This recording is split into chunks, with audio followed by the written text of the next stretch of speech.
Hello, good morning. Oh, no, good afternoon, in fact. It is now after 12 o'clock. I'm hoping you can all hear me. If someone could pop in the chat box if you can hear me, that would be wonderful. So far, we have got wonderful. Thank you, Miriam and Julie. Thank you so much. We have got wonderful. Thank you. We've got quite a few of you in already. We are going to wait just about one more minute, just to see if anyone else arrives. We are going to start fairly close to the start time just because I prefer to get everybody out again by just after one so that lunchtime isn't too messed up for people. If anybody is interested in helping us with some of our research materials, if you could pop to join.nearpod.com and enter that code. We've just got a couple of questions to help shape how our future support is going to be handled. So if you wanted to pop over there, the code is up on the screen. It's three really simple questions. If you are interested in helping us shape the future of the types of things that we're going to be putting out on the market for you guys. So we are here for a mini workshop as part of our sleep training, understanding stimulation and avoidance at bedtime. We do have quite a few children on our caseload who do require a sort of additional amount of stimulation at bedtime or do show significant amounts of avoidance at bedtime. And that's one of the main reasons we wanted to do a mini lunchtime webinar to look at some of the reasons why that's happening and how you can help the children that you are encountering. And how we can make improvements to their sleep in general. I am hoping that people have made it in as I cannot monitor the ability to let people in and talk at the same time. I can't multitask very well. I frequently end up just going quiet while I'm waiting. I am just going to have to open the list of participants just to admit people. It may well just put a little block up on your screen. It may not, but it also might. So I will be monitoring that sort of periodically to let people in. But yes, if you wanted to pop onto join.nearpod.com, enter the code just to help us be able to make things a little bit better in the future. And of course, if you have other questions or queries, the chat should be in operation. A few people have managed to pop little comments in there, so you should be able to ask questions in there. Now, I'll do one last check to see if anyone needs to be admitted. So far, no. I am going to move the screen on as it will then just make it marginally easier for us to begin. So I am Kristen and I'm the sleep training coordinator here at Cerebra. We were going to have my lovely line manager Enika in with us, but unfortunately she couldn't make it today. Too many demands on her time, but we do have Meg, who is our sleep team administrator, and she will be monitoring the chat. So if there are kind of questions and queries, she's there. But if there is anything that you want to ask and you don't want to pop it in the chat because this is being recorded and we do have obviously a lot of people in the webinar, you can email sleeptraining@cerebra.org.uk and we can answer questions that way if that makes it any easier. Some people prefer to email just so then there's a paper trail. Some people prefer to do it sort of instantly. There's no right or wrong. And if there are significant questions in the chat, what we tend to do is send out the link to the recording as well as the questions that were asked and the answers that were given, just so that there is an awareness of what people were questioning, what people were asking, so that everybody can benefit from the knowledge and the sharing of practice there. So the goals of today are to introduce our sort of how our sleep training works, but mainly to look at how sleep support works, and essentially to reassure and empower you. Sleep support tends to be very tailored the way that we do it, because there isn't a magic wand or a one size fits all process that we can follow. We need to make tailored plans for our children because they are all individuals, um, and that frequently means that they all have, individual needs that need to be met. So that's why we recommend that, it is tailored sleep support so that everybody is having their needs met. And we try and focus on small progress, small steps to better futures, essentially. The cameras for everybody should be off as you're coming in. I haven't seen anybody that's had a difficulty with that, and everyone is currently muted. I don't think you can unmute yourselves, but if anybody does accidentally, please don't worry. We can cut things out of the recording. And obviously, as I said, we are recording this. So if there are any issues with that, please do drop me an email. And if you are sharing questions or ideas in the chat, please don't share any private details or identifying information, because we are working with children, and just so that we're all GDPR compliant. The chat obviously won't be shared with the recording, but obviously everyone currently in the webinar will be able to see the chat. So just no identifying material, please.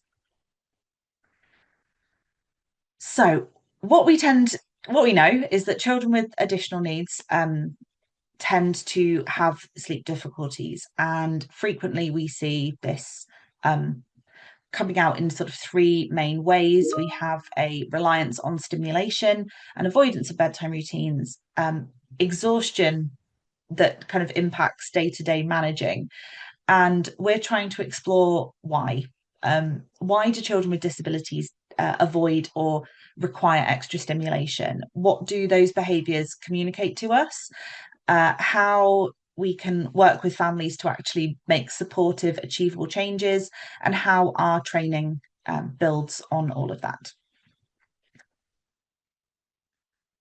So after, to start, we at Cerebra have a sleep service that is roughly 20 years old this year, I believe, and we offer one-to-one sleep support. So that's where families will be assigned a sleep practitioner who will give them telephone support in order to look through sleep diaries and general sleep challenges. And we do have a very small waiting list, but compared to sort of standard sleep clinics, it is significantly smaller. We were working on a rough guide of about 12 weeks, I think, at my last check. But we also offer workshops and seminars to parents. So while they're waiting, they can attend workshops and seminars, and they are all listed on our website. And then to support the significantly high demand for our service, we now offer professional training as well. So we have two professional training courses, CEPSAC and CIPSAC, and they work alongside our sleep service and our sleep support, training professionals in the same ideas that our sleep practitioners work in. So the general idea is that more people will be able to give sleep support at the same level as our practitioners, or at least very close to the same level. CEPSAC is our essentials course. So the acronym stands for Cerebra Essential Pediatric Sleep Advice Consultant. So it's called essential because it is the sort of fundamental foundations for sleep support. It's about 10 hours roughly, slightly longer or slightly shorter, depending on your sort of abilities and your sort of level of understanding already. We have a lot of people that do this course because they have no real knowledge of sleep, and it's a really good starting point. And then we have some people who are quite knowledgeable, but it just provides a sort of framework for them to work within. And it's level 3 as well. It's OCN accredited level 3. We then also offer our CIPSAC, which is the Cerebra Intermediate Pediatric Sleep Advice Consultant, and it is a level 4 course. I have popped the basic. I know it's very blurry and pixelated. Every time I made it bigger, it just was not very happy with me. Um, but essentially, to look at the framework for accreditation that we sort of work within the UK. The level 3 course, if you can make that out, that's roughly sort of A level, and then level 4 is a higher national certificate if you have ever worked sort of within Scotland, or a foundation degree or a first year of university level. So we do sort of recommend that if you are wanting to complete the level 4, that you should have at least a sort of a level 3 understanding. Doesn't have to be in sleep. It could be just, it could be history, A level, but just an understanding of sort of writing at a slightly higher level, because yeah, there is an assessment process for all of our courses. We do come back to look at exactly how assessment works much later. And if anyone is interested, we do have a March virtual training course for our CIPSAC course.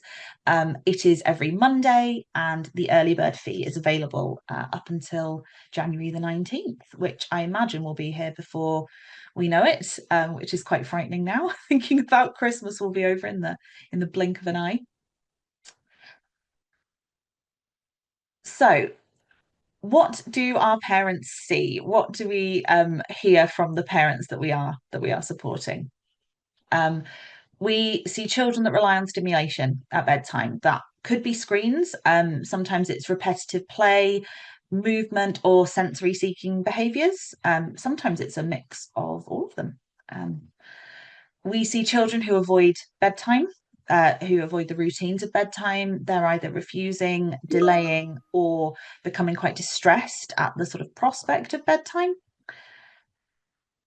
We have children who show exhaustion during the day. And a lot of these behaviors can be quite confusing and worrying for parents. If you think that your child is very tired during the day and then they are refusing to go to bed and they are sort of seeking movement, you can see how parents could become quite concerned. The fact that they are very exhausted and seeking more movement, they're going to become more exhausted, and overtired children tend to not sleep very well.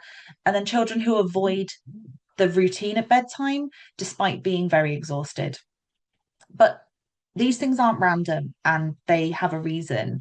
And actually, they frequently are all connected.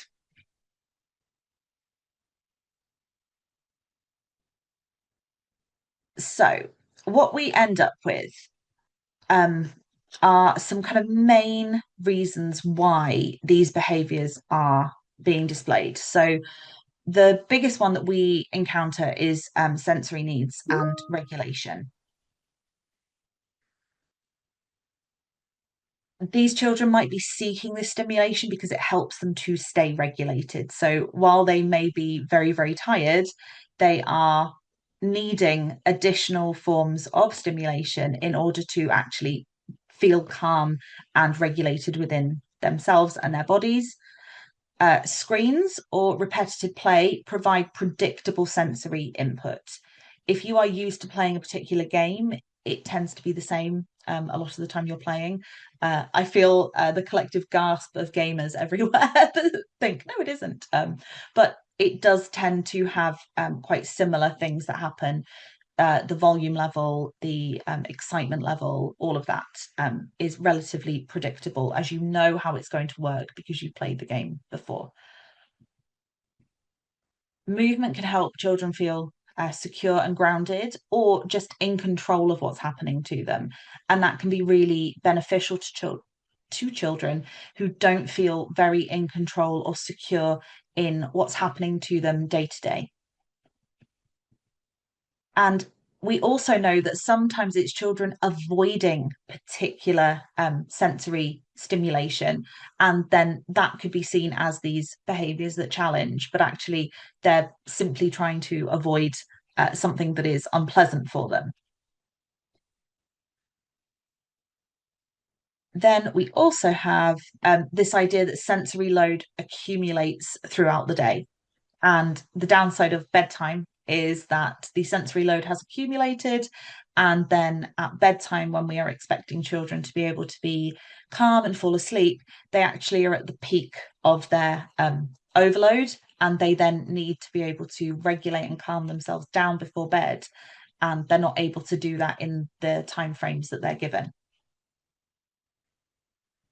We also know that frequently it's anxiety and cognitive overload working in conjunction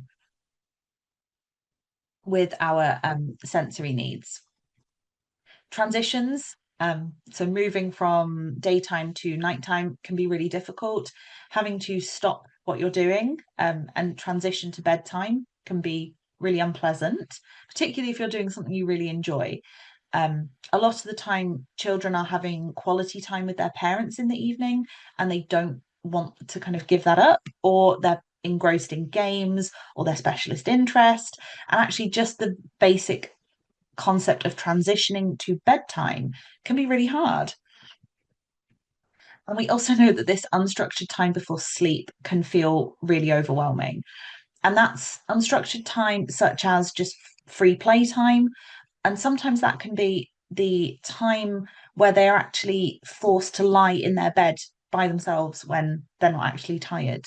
So, unstructured time could be that time in bed, or it could be all the way back to unstructured sort of play that they're expected to be able to do. And actually, they need some connection time in order to be able to transition to the next part of their routine. And we also know that children may start to avoid routines because they anticipate this discomfort or this uncertainty. So, when something is quite unpleasant, a lot of the time, as humans, we do try and avoid it. The downside when it's bedtime that is unpleasant is we can't really avoid it for an extended period of time without becoming unwell. So, what we like to think about is if children are avoiding and they are refusing to sort of transition into bedtime, is it because it is from an anxiety or cognitive overload point of view? And then we also come on to physical and medical factors. So, a lot of the children that have a form of additional need frequently have something physical or medical happening to them as well. So, this could be pain, widespread pain in sort of joints or muscles, pain from headaches or tension, pain from reflux as well. That can be quite physically painful as well as unpleasant to experience. Seizures, sleep disordered breathing, anything that is impacting the physical body of the child can really impact their ability to actually settle and sleep well. And we also know in this um, scenario as well, if it is a physical pain, children might then associate bedtime with that discomfort and that actual pain, as opposed to on the previous slide where we were thinking more about them avoiding it because it was making them feel anxious and affecting their sort of well-being. Here they may be avoiding bedtime because they associate the physical discomfort. We do know that a lot of children who are um, autistic are frequently also hypermobile and have reflux issues, and lying down to go to bed can cause the reflux to become more noticeable or more significant. And then you start to associate lying down for bed with pain, and you can't always explain exactly what you're feeling in your body because we know autistic children aren't always um, able to actually explain to us where they are feeling things in their bodies. So they then associate lying down for bed with pain. So they don't want to lie down for bed. And you can see how those things connect so easily for children. And I feel like for adults as well, when you have if anyone's had wisdom tooth pain or really bad kind of sinus pain, if you ever try and lie down to go to sleep, it really hurts. And then we don't want to either. And it's the exact same situation, except for a lot of these children, it's on a daily basis, not just maybe once in your lifetime. or 4 times in your lifetime if you're very unlucky with your wisdom teeth. So what we tend to think of is if children are seeking stimulation, what the behavior is communicating is they are trying to seek regulation and they don't feel calm enough to sleep. If they're avoiding, they might be seeking safety or predictability. It might feel hard or confusing. And we do also have some children who are avoiding the routine of bedtime, not because they are trying to, but because they simply don't remember what happens next. And this can be a really simple one where just employing some visuals can really help so that they can see what they're supposed to be doing. The very idea that by doing it every day, it becomes a habit and it becomes predictable, that's not always the case for the children that we're supporting. So sometimes we need to add in additional forms of support for them, just so that they know what they're supposed to be doing. And if they are sort of waking up in the night, we frequently are seeing it's because of a form of physical discomfort, anxiety, or dysregulation. And what we have found is that by improving the behaviors that we see before bedtime, we can improve how bedtime and sleep actually works. So if we can add in additional stimulation and we can improve the sort of predictability, it then means that children are more regulated and able to actually follow the plans that we have in place. Most of the time, not all the time, but most, they're not choosing to be difficult. They are using the tools that they have at their disposal. And for a lot of our children, the only tools they have are showing these behaviors that challenge. One thing that is fairly large when we are looking at how sleep is encountered by the children that we support is looking at some of the phase disorders that exist. Because if we have helped children with their sensory needs and their cognitive overwhelm and sleep isn't improving and they are still falling asleep significantly later or earlier, it could be because we are looking at a phase disorder of sorts. The one that we are going to think of in particular today is the motivated delayed sleep wake phase disorder. And in our essentials course, we do look at these phase disorders sort of in depth. We're just going to have a quick run through today. These three charts are looking at a sort of typical sleep pattern for an adult, a typical sleep pattern in A. In B, in our middle one, this is a somebody with severe insomnia, so severe to the point where there was only that one day within this week where they could actually chart a decent amount of sleep. And then in our third, in C, this is a delayed phase disorder. So you can see how their sleep is occurring significantly later than the where sort of the typically developing person's sleep is. So what we tend to see in our children is a sort of mix of sort of delayed sleep phase, and then we do see some children that are earlier as well. So they have a much sort of earlier sleep phase. So these are the children who tend to be early risers, and that can be as difficult for our parents as the children that don't fall asleep until very, very late. We have some parents, that are up for the day from 3, 4 a.m. But in this particular example, we are looking at this motivated aspect of phase disorder.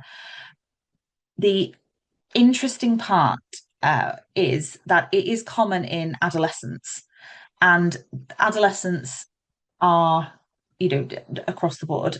We have some adolescents who are sort of closer to more typically developing adolescents, and then we have some young people who are quite far away from a typically developing adolescent. But what we like to think of in general is that this delayed sleep wake phase disorder tends to happen for adolescents. Before we move into the sort of motivated aspect, sleep does tend to shift ever so slightly later as children are moving through puberty. Obviously, the for certain conditions where puberty is later or earlier, that can mean that the sleep, doesn't move until significantly earlier or later. But in general, when we are looking at children who do have this delayed sleep sort of schedule, we tend to try and reduce the stimulation in the evening, and that's where there is a cut-off point for any form of screen, and that there is this calming routine established, and that we are trying to move bedtime back by 15 to 30 minutes every few days to get them into a more sort of typical sleep pattern. We use morning light exposure to help reset the body clock, to help them you know wake up and feel on par with the day. We make the sleep environment better. We try and teach where we can the importance of sleep hygiene, and we can, in the children and young people where it is appropriate, we can use goals and rewards. We don't ever encourage sanctions with regards to sleep, because again, nobody wants to sleep poorly. I feel like a lot of the time when we talk to professionals, we are considering our own sleep as well as the children that we support. And for the most part, a lot of people are struggling to sleep at the moment. We can then look for professional support. Sometimes we have really good sleep clinics in our local area, which is wonderful. We have some sleep clinics that have even started to use the principles of CBT for insomnia, which is wonderful. We can also recommend the referral through to a medical professional, though, if we are thinking that they need something along the lines of melatonin or similar. But a lot of the time, even if we have children who are taking any form of medication in order to help their sleep, all of the strategies and ideas that we suggest work alongside those medications. They are not, they're not exclusive. They're not mutually exclusive. So everything works alongside it. What we tend to think about is just trying to shift the routine so that everything is just being moved into a slightly more typical sleep pattern. And when I say typical, we have some children who, due to their genetic conditions, and in the CIPSAC course, we do run through the most common genetic conditions that we encounter. But some genetic conditions mean that actually the phases of sleep are slightly different than the typically developing population. So we look at how we can do all of this sort of sleep hygiene and parental encouragement and education alongside other aspects of sleep support that might be in place. And they do tend to work really well in tandem as well. You get the best of both worlds if you can do both. And what we also know is that the just taking melatonin doesn't always actually improve sleep. Sometimes it will improve the length of time it takes to settle and fall asleep. And we have some children who it can help them have a few more sleep cycles than they would have without it. But a lot of the time, we need to do the sleep hygiene alongside melatonin anyway. So it's always best to sort of start with sleep hygiene, see what we can do to optimize and make small changes before we then trial medication. And we keep up all of the environmental and behavioral stuff while we are, testing out melatonin. What we also know about the motivated aspect of delayed sleep wake phase disorder is that a lot of our children find that by not going to bed and by staying up that little bit later, they do actually find that they are able to calm and regulate themselves. And sometimes it's because the demand, just the general demands on humans, reduce in the evening. You don't tend to get, unless you are a very sort of active teenager, you don't tend to get as many sort of demands to do things, to change clothing, brush your teeth, move from room to room. You're allowed to stay in one place, stay quiet, do things that are very safe and soothing. And we know that sometimes this is why our young people are struggling to go to bed, because they've realized that actually by staying up that little bit later, it's much nicer and calmer for them, and they are able to feel calmer and not as stressed. We also know that for young people who are struggling in school or whatever educational setting they're in, the inability to go to bed is because the basic idea of having to wake up in the morning to go back to a place they don't want to be is really difficult. And once you are at home and you are calm and you are regulated and you are in your safe place and you have everything around you that you love, if you fall asleep, you will essentially within a couple of minutes to you are awake and being pushed through this demand again. So, putting on clothing that you might not like because of how it feels on your body, getting into taxis or buses, or having to walk, out of the house where there might be things that are frightening to you. The If we have children who are not going to bed because it is giving them something, be that an avoidance, or anything, we need to really consider what it is that they are avoiding and what they're getting out of staying up. We know that when children have emotionally based school avoidance or depression or anxiety, there can be significant motivation in order to want to stay up that little bit longer, because the prospect of going to bed and it starting all over again is quite horrifying.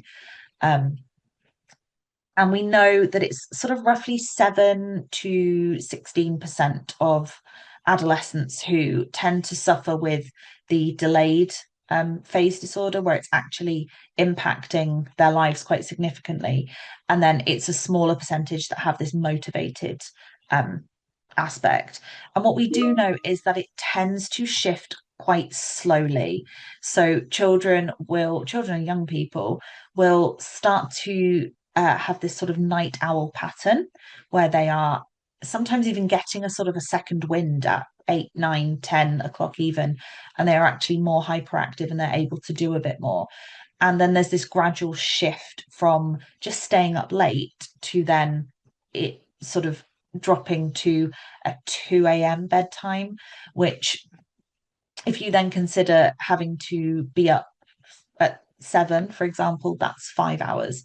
And we know that you're not asleep the entire time that you think that you are asleep. We do move in and out of different sleep cycles. So we are not always asleep for those 5 hours. So we may be only getting sort of 4 hours and 10 minutes within those 5 hours. So it's not enough sleep. And then you are in a worse situation where you feel um, it's slightly harder to regulate your body because of how tired you are.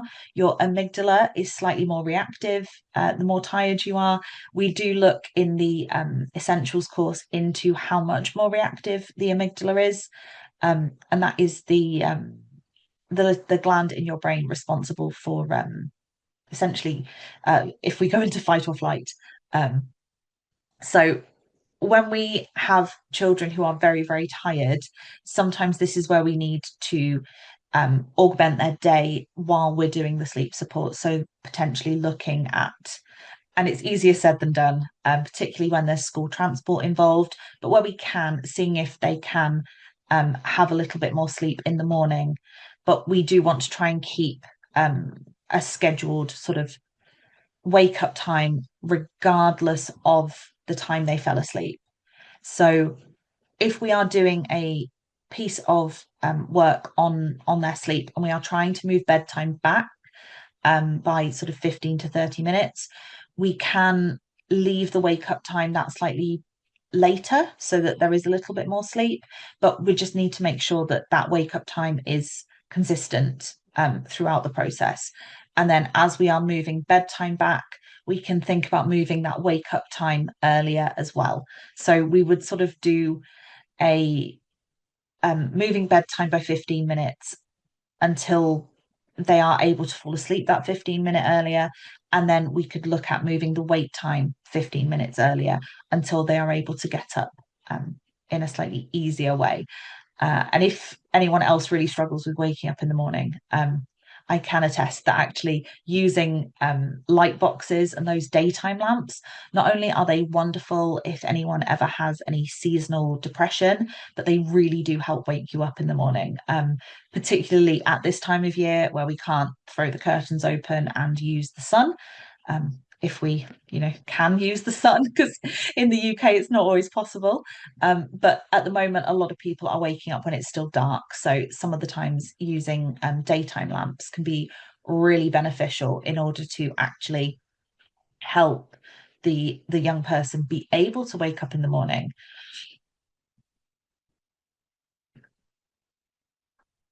Oh, I'm so sorry. The slide was just refusing to change there. What we also think about when we are supporting is this general idea of small steps but big impacts.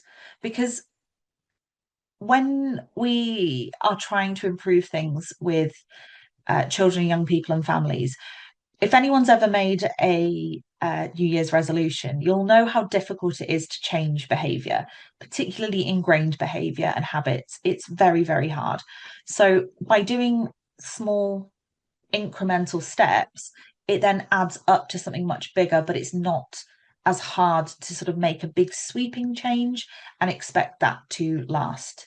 I feel like for most people, by the beginning of February, we've forgotten about the changes that we wish to make, and that's what we don't want in our sleep support. We want those small steps to actually stick and add up, and that means that we need to do a smaller amount, sort of consistently, in order to improve sleep.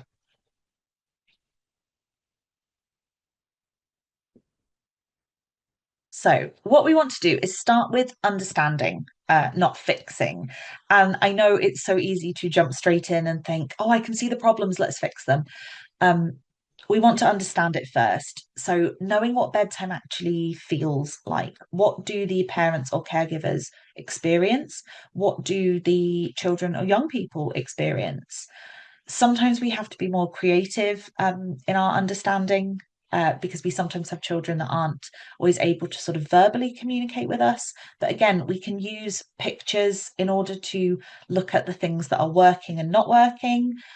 We can use smiley faces and sad faces, anything to just give us more understanding about what exactly sleep and bedtime looks like for this family. We want to validate their experiences. We know for the most part, the families that we encounter, for the most part, not all, are doing the best they can with the skills they have. So we want to validate how difficult it is, because it is difficult. And we want to explore what the behavior might be communicating. Now, we may well be wrong when we start thinking about, oh, this behavior could be communicating this. But it's a really simple step of, I think this behavior is communicating that they are feeling anxious about bedtime. So if we put some steps in place in order to improve their anxiety, they then should see a slight improvement in sleep. And if there is a slight improvement, we know that we're on the right track. And if there isn't, we can think maybe I've not got it right. And maybe we need to explore a little bit more about exactly what's going on for this family. We want achievable family-led goals. So I said on the previous slide to look at moving routines by 15 minutes. For some of our families and for some of our children, that's way too long. That's too much. So we could do five. Five might be better. Could they go to bed 5 minutes earlier? Um, we also need to consider that a lot of the time we're working with children who have quite strong specialist interests. So in particular, screen time is a huge challenge for everybody at the moment, I feel. If we are suggesting that we are going to cut screen time down by 15 minutes, so the child has 30 minutes a day, if that's our example, but the child's particular specialist interest is Doctor Who. Well, Doctor Who episodes are 45 minutes, so they've not been given enough time to even watch one episode of something they really love. So family led goals would maybe look at, instead of changing the timing, we would say, okay, well, you can have one episode of. We do then have some very clever children who learn that they could watch 5 minutes of at least five different episodes before settling on an episode. And then they get 45 minutes plus the 20 minutes of jumping between episodes. But again, we can then look at the fact that there is an improvement, if there is an improvement, and look at maybe having a different strategy for this family. So, do we move Doctor Who onto a slightly larger screen that's further away, if they are going to be jumping around like this? There are multiple things that we can do in order to um, have these sort of family-led achievable goals. But it is really important that when we are trying to add in sleep support, that we are respectful of what the family enjoys. It's the same when they are looking at kind of playing rounds of a particular video game.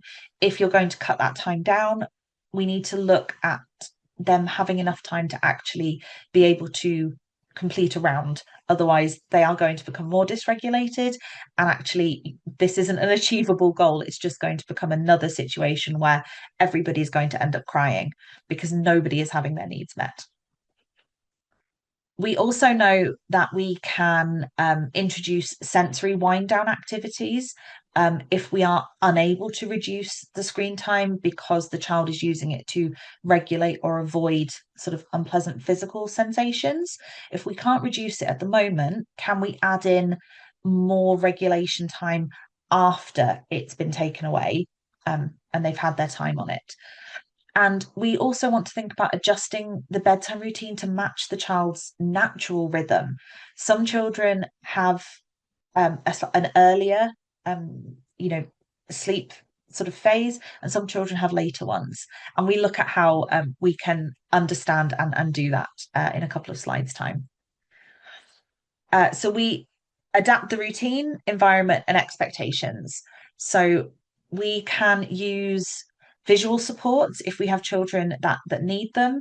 And to be fair, for a lot of children, they do just help. Having visual supports, because we can't always expect that our children will remember the steps of a sleep routine, even if we think they are obvious, natural, they flow from one to the other.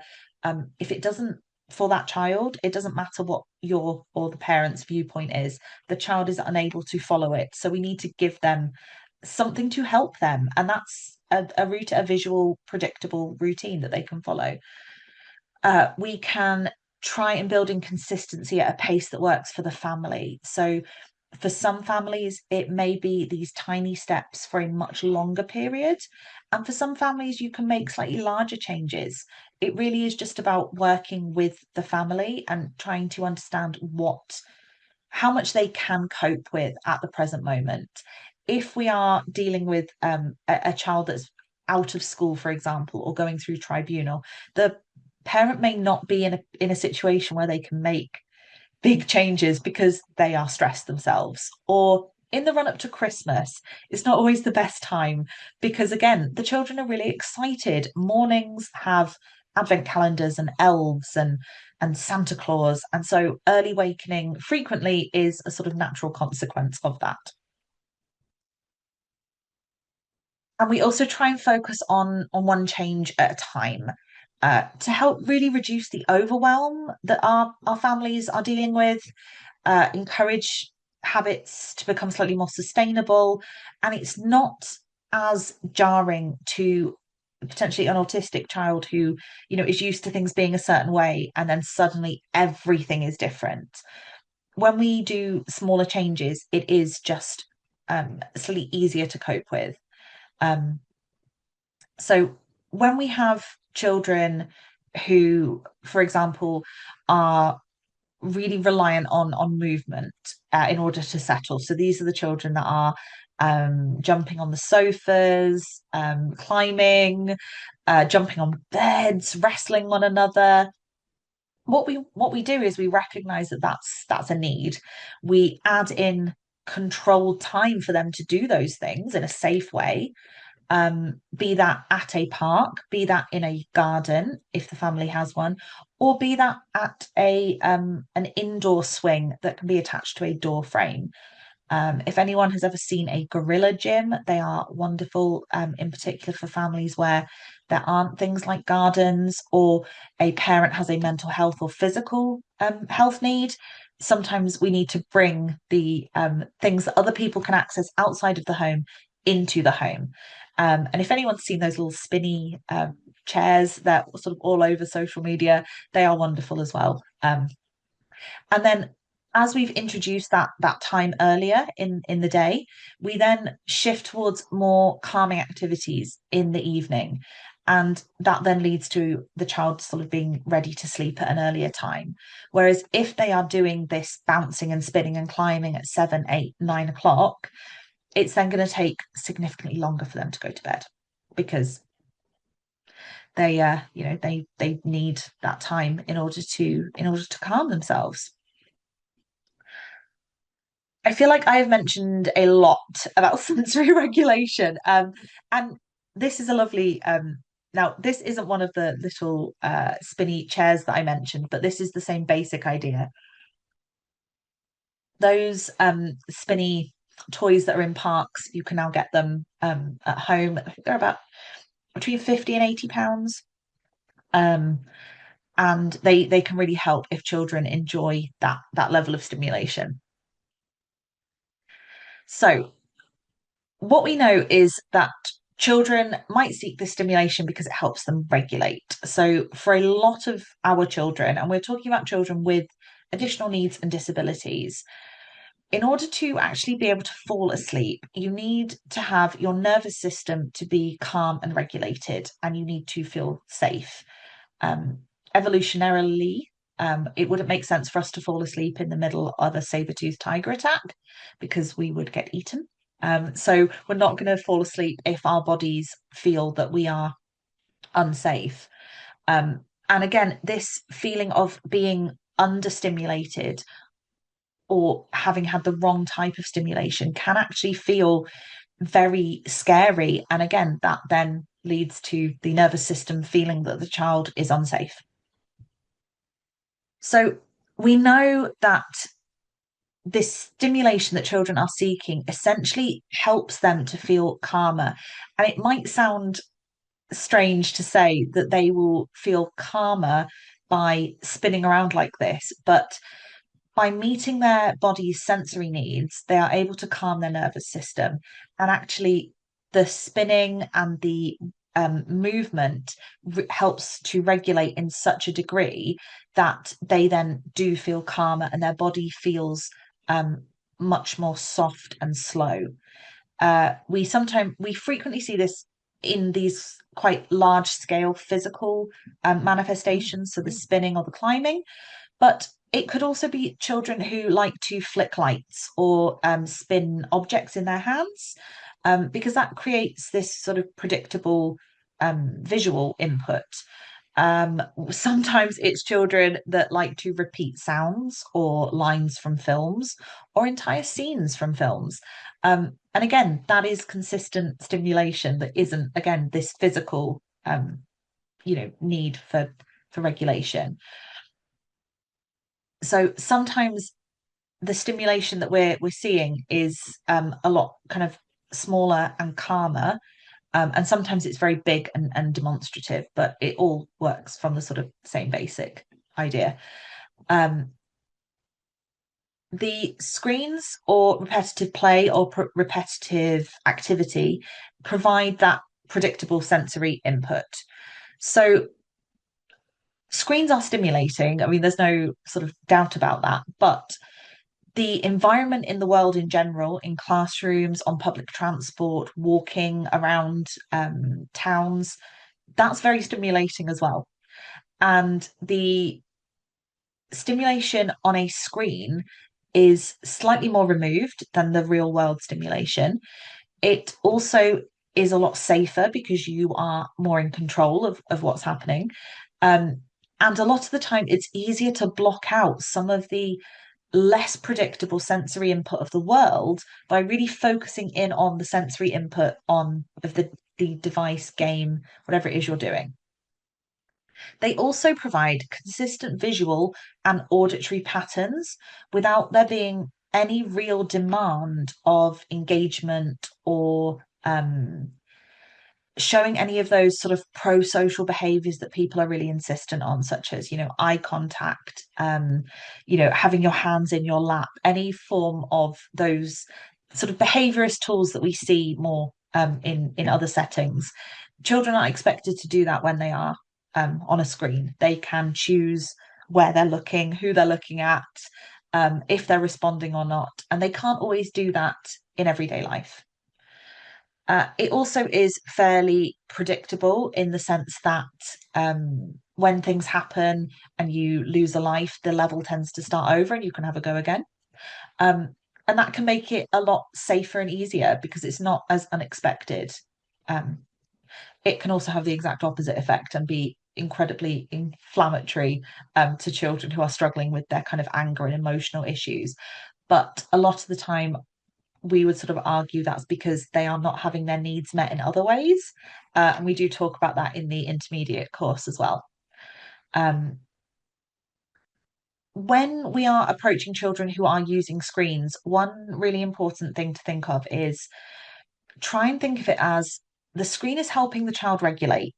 How can we regulate them sooner in ways that support sleep better? So, what is the screen providing, and how can we provide that in a better way?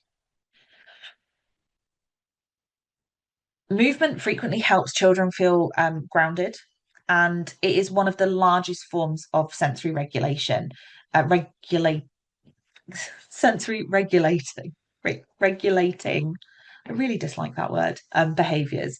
So we have children that are running, jumping, rocking, climbing, but then we also have the children who like that deep pressure.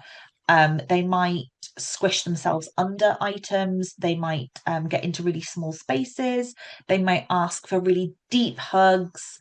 Um, I mean, Olaf liked warm hugs, but he may have liked a deep hug as well. Nobody ever asked him. And we can also, they use this movement to avoid feeling too still because when you are still, sometimes it's easier to feel some of the physical sensations that you get. And if you don't know what they mean, avoiding them is probably the best way. So sometimes that can be another thing. And it could be an interoception issue that the child is struggling with, and actually helping them connect mind and body is a really useful way of actually helping that child. Um, movement before bed and spinning and jumping is not inherently bad. It's not that it's going to stop the child sleeping. What we want to do though is have these more large scale physical sort of sensory activities happening earlier so that when we start the bedtime routine, the child is already regulated and grounded. That's obviously in a best case scenario. Sometimes they happen at the same time because we have children who are using the stimulation in order to avoid. So again, we are just looking at really understanding the situation that we are looking at and really trying to understand why the children are doing the things that they do. Um, we really want to try and just move all of this, the sort of large scale physical stuff, just a bit earlier so that they then can have that more calming activity later. And we also know that children can try and avoid things that make them feel unsettled from a sensory viewpoint. And that can then be described as sort of these challenging behaviors. So children that scream and throw things when they are asked to brush their teeth. This can be because of the hypersensitivity orally. Sometimes it's because of the cold water and just swapping to warm water actually really helps.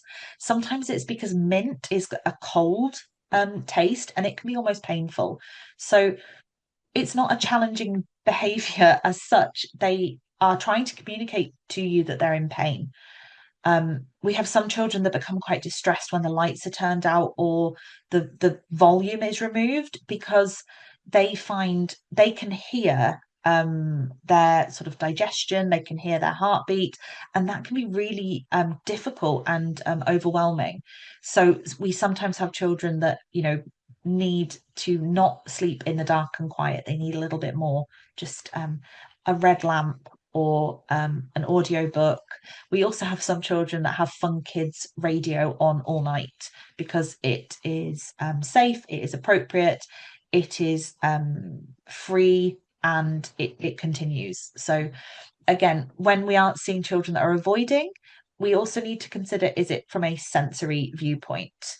Because a lot of the time we have children that seem oppositional and they seem really defiant, but actually, when we really drill down to it, they are avoiding things that are unpleasant for them and they are just not able to explain that to us. And because sensory load accumulates throughout the day, by the early evening, we have a lot of children who are exhausted, who couldn't even begin to tell us what is wrong because they are so overwhelmed, just from the sensory stress of getting through their day. And they get to bedtime and they've been holding it together all day, and it's going to have to come out before they go to bed. And that's a real shame because we then have children who end up going down the sort of sanction route where they are punished and told off, but actually in reality they're just trying to regulate themselves. This is a slide from our CIPSAC training where we look at a bedtime routine and how adding in sensory activities improve the routine and make it more likely the child will be able to sleep. So this particular child needed a lot of kind of deep pressure and heavy work in order to feel regulated.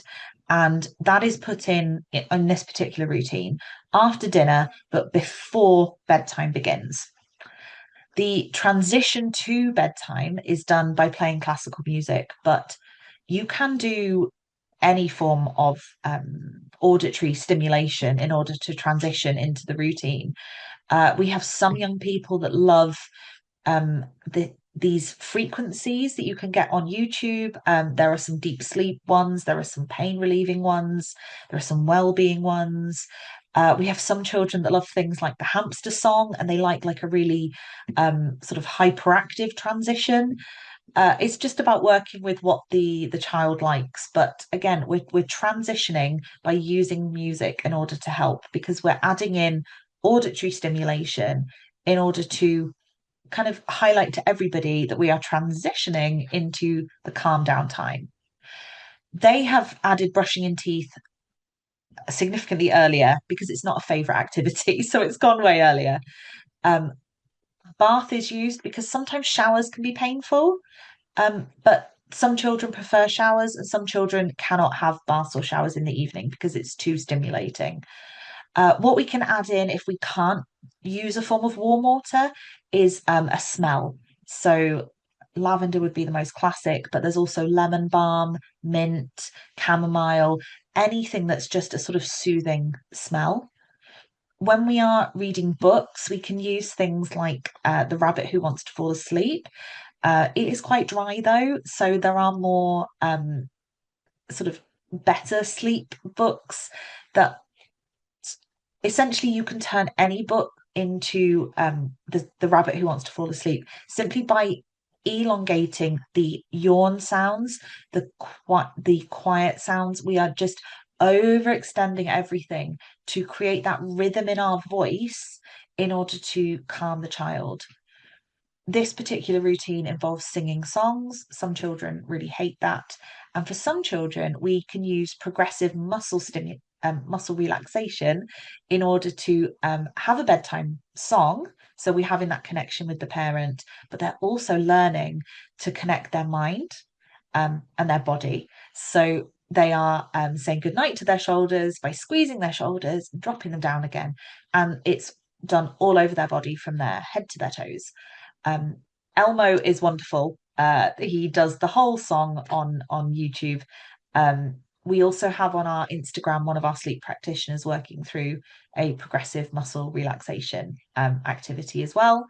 And then they have hugs and kisses and lights out. So we've just added some ideas into a standard routine in order to make improvements. So why do anxiety and cognitive overload matter at bedtime? Well, because as we said with the sensory processing issues, we need to be calm and regulated in order to go to sleep. And when you are anxious and you are overloaded mentally, you don't feel particularly calm and you don't feel particularly safe.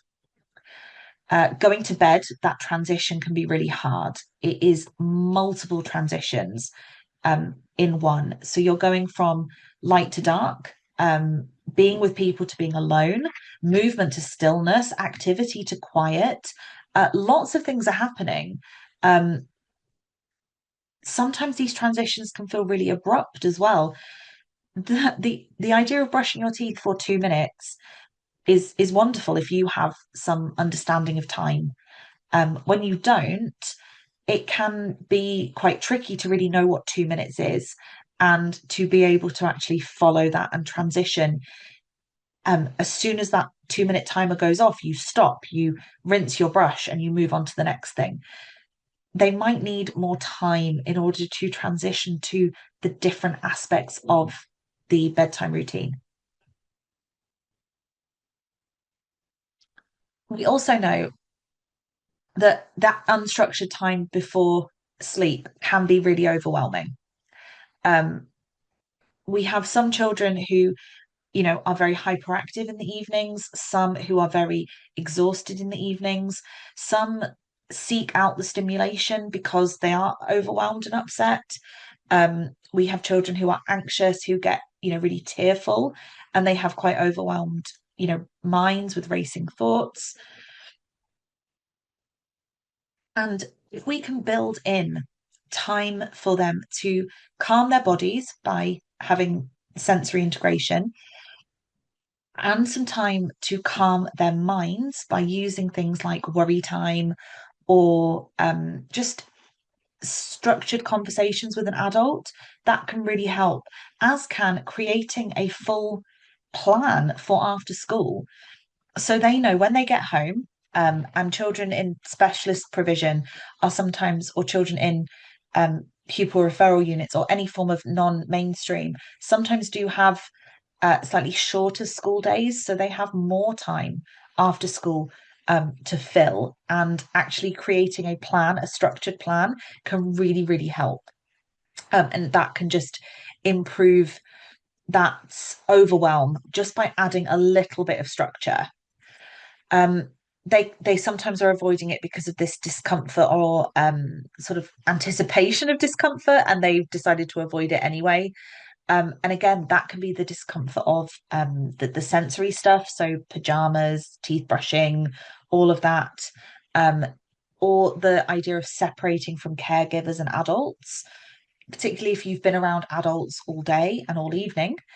You then suddenly are by yourself with no adults. That can be really, really difficult.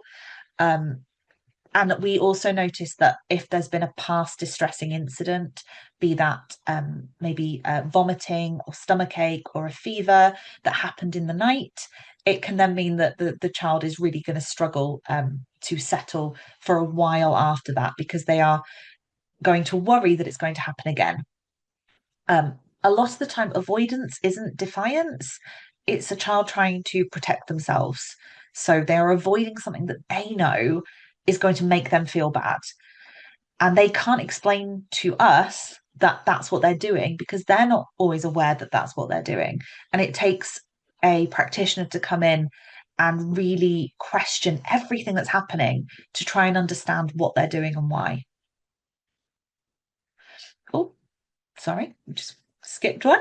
And in our CIPSAC training, we look at how we can use some basic emotional literacy tools in order to improve the child's ability to explain things to us. And we are really focusing on the connection between emotions and physical sensations that we get of those emotions so that children can start to recognize, oh, this stomach ache that I'm feeling is because I'm worried. It's not because I'm going to vomit or because I've got a bug or because I ate food that was out of date, even though it wasn't. It's not it's relating to a feeling. So that's another thing that we look at in our CIPSAC training, because what we really hope is that we can at least get the bulk of the children that we support to be able to recognize good, bad, happy, sad. And then we try and move out from that. So once we've got two, we try and move to three, to four, to five. And as you can see in our little emotion wheel, there's seven sort of in the middle, and then they move out to much more beautifully expressive words, but they are all very, they are the same emotion, but with they just have a little bit more nuance. Courageous is different to happy, but they are all on the sort of same wavelength. And again, we look at that because it's so important that when we are looking at sleep, they have the ability to explain to us what they're feeling. And then physical and medical factors. I feel like this one is one of the most missed, to be fair, um, because if a child has not expressed pain and we can't see them having seizures and we don't know what the symptoms of sleep disordered breathing are or the symptoms of reflux are, they don't know. If we don't know, they don't know, and they then can't explain it to us. Um, we know that the children who are dealing with these issues sometimes can't get into a comfortable position, so they need sort of more support in the soft furnishings department or the bed setup. They sometimes can't remain still for very long because they start to feel stiff and in pain. They can't articulate where things hurt. And again, this can manifest with this restlessness, with children up and down, tears at bedtime, and the idea of lying flat in order to fall asleep can exacerbate a lot of these symptoms. Um, so again, we have sort of accidentally taught them that lying down for bed equals pain, and then we wonder why they don't want to lie down for bed. But with a few tweaks, raising the head of the bed, having a different sleep environment, getting reflux and pain adequately medicated and sorted are all things that we can do in order to improve things. We also know that children who are waking up with pain in their head or pain in their jaw or pain in their mouth, it is sometimes because they are breathing incorrectly at night. And again, we can fix that as soon as we know what the symptoms are so that we can improve that for them.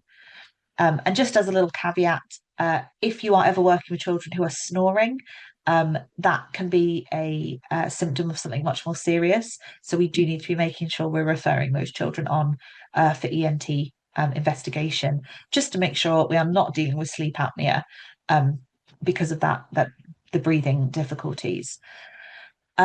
We also know that then bedtime becomes associated with this discomfort, and that's where they try and delay bedtime to avoid the anticipated pain or discomfort. They seek stimulation in order to stay awake. They can become distressed or controlling when parents try and enter their bedroom or space.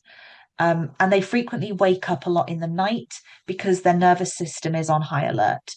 So they are not resting and getting into deep sleep.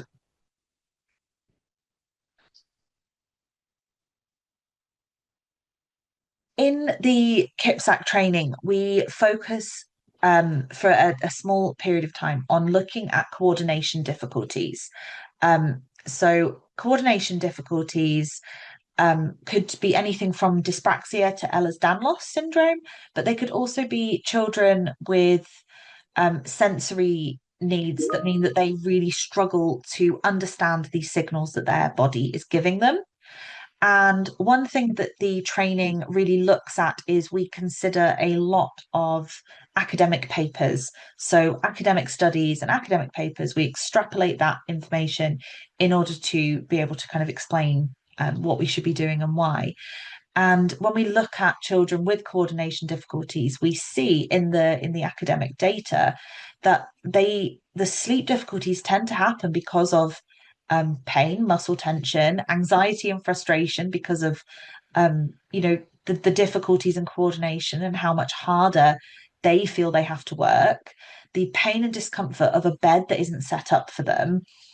There are lots of difficulties that you don't always consider when you are working with children who potentially have dyspraxia and how that impacts sleep, because it isn't always set up in a way that this diagnosis could impact their sleep. And sometimes parents will even say, oh well, yes, they're dyspraxic, or yeah, they're hypermobile, but it doesn't really affect them.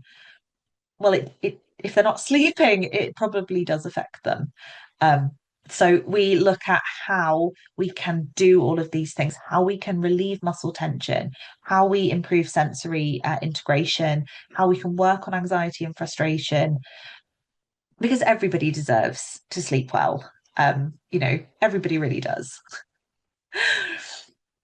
What we then think about is, what do we do sort of first?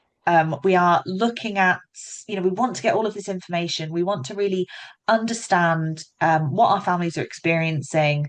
We have all the understanding of how they might be sleeping in a different way.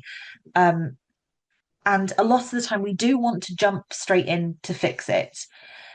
And we always suggest that actually, in order to be able to really improve sleep, we do need to be able to assess sleep.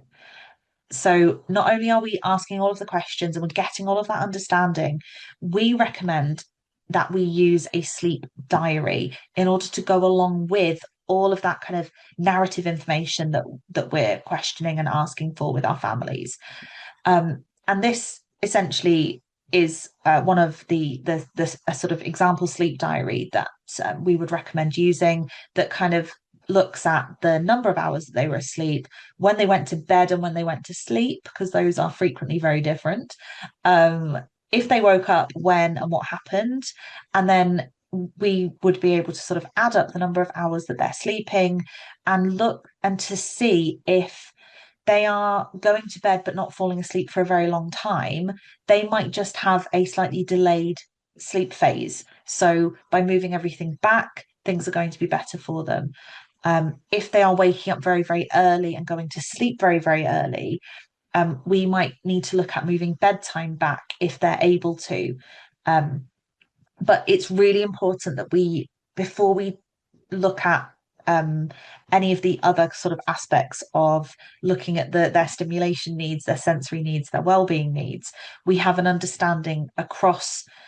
We tend to do a fortnight, but across a sort of 2 week period, we can see their sleep in the form of the diary, and then we start to gather that information for our families, because this way as well, you're able to compare at the end of your involvement, from the beginning of your involvement, if there have been any positives, if there is any more sleep, if there are less wake ups.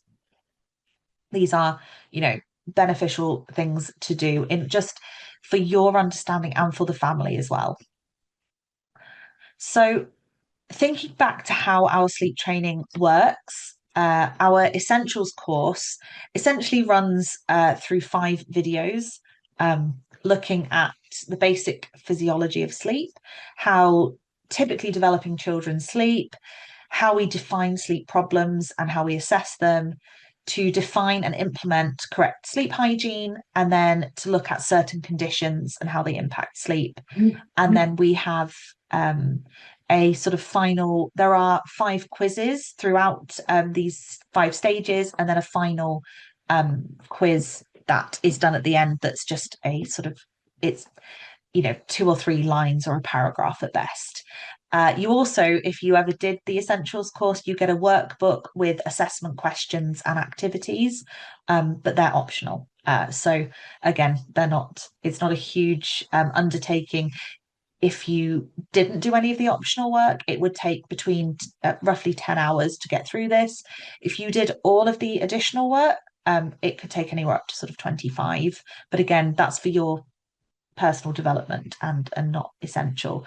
But this essentials course really looks at underpinning all of this sleep support so that you would be able to actually understand sleep and how children, sleep before we move on to the higher level course, which essentially really looks at, and the reason I wanted to sort of pop it up in this way is to focus on the assessment in the intermediate course, because the assessment looks at a sleep diary, a sleep assessment, which unfortunately we've not had time to look at in this particular webinar, and a sleep diary, and looking at those three things together and what other influences happen, and are occurring in this particular case study on sleep.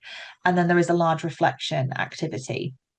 We think it's really important to reflect on training, because a lot of the time we are working within the confines of environments that mean that actually being able to change practice is very hard. So being able to reflect on that and understand the sort of nuances are, really key for us. We have reached the end of our webinar. I did want to finish at quarter past as opposed to 17 minutes past. But if you did fill in the three questions at the beginning, if you could pop on again, there is a new code up on the screen to just add any additional thoughts. I now can finally pick the chat up again to see where we are and to look at the questions. It's not going to let me, is it? Oh no, there it is. It will. It was just hidden from me briefly. If you do have questions that you didn't want to put in the chat, please do email me, sleeptraining@cerebra.org.uk. And if there were questions in the chat, they will come out in a little round robin email with the recording. Otherwise, thank you very much for your time this lunchtime. I hope I've not prevented anyone from actually getting a lunch break. But if you do need anything at all, please email us and we'll point you into the right direction. Our website is wonderful, loads of resources on there. Loads of parent guides that you can download as well in order to share with your families. And if you did want to come along to the training, please drop me an email. And if you wanted to book workshops or send parents onto seminars, you can find all of that on our website. And again, we're here for any questions or queries you have around sleep for children with disabilities and additional needs. It is our passion, and it has been for the last 20 odd years at Cerebra, and we're just really excited to change, to bring this, all of the sort of new ideas in the academic world around sleep, and to change practice on the ground and sort of also nationally. For anyone who is still around, if you haven't had a look at our systems generated trauma report, that is another really useful resource if you are working with parents who are very reluctant to accept your help. A lot of the time it's because we're working with some parents who've been traumatized, and the idea of systems generated trauma is it's an upsetting topic. So obviously please only look at that material if you think you can manage it. But it is a really important one, and it does affect the families that we are trying to support. I can see that people are disappearing, which is wonderful. I will try and let it drop down so that everyone has left of their own accord, but if not, it will just shut down in a couple of minutes anyway. But again, please do email me, and please check out the resources on our website. They're there for you guys to make use of. And yeah, we're always here for any questions or queries. Thank you.